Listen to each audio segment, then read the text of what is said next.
Jurors in Harvey Weinstein trial reportedly fighting among themselves.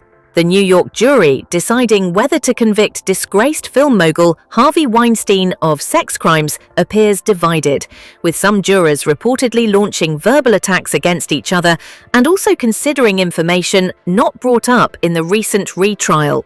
5 male and 7 female jurors have deliberated for 3 days over whether to find Weinstein guilty of rape and criminal sex acts. His 2020 conviction was thrown out last year. Monday morning in court began with a note from the foreperson that read, "I need to talk to you about a situation which isn't very good." Weinstein's lawyers then filed for a mistrial, which the judge denied, and details emerged about the unfolding drama. After our discussions with attorneys on Monday, Judge Curtis Farber later called the jury's foreperson back to the court's robing room to discuss the issue.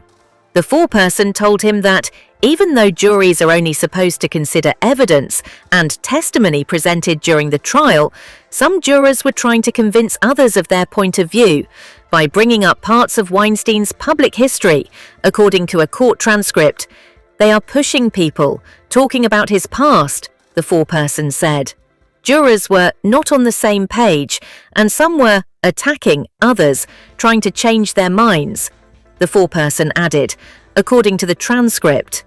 Judge Farber said he would give jurors a new instruction, telling them that their deliberations relate only to the 3 crimes.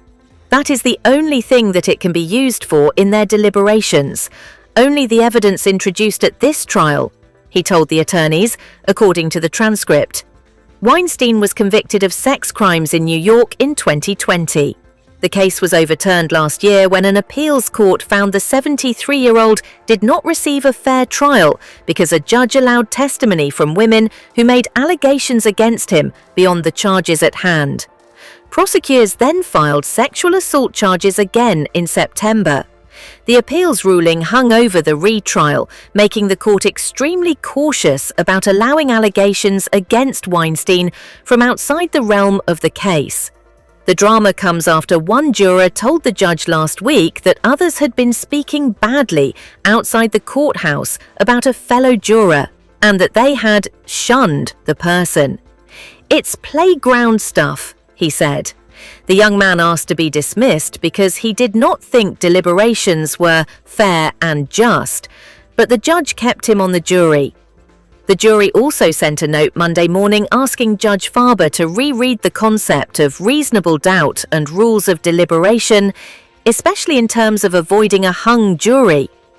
Typically in New York, if a jury in a criminal trial is not able to reach a unanimous verdict, as is required to convict or acquit the defendant, the judge may give them an Allen charge, an instruction to go back to deliberations to try once again to reach AV.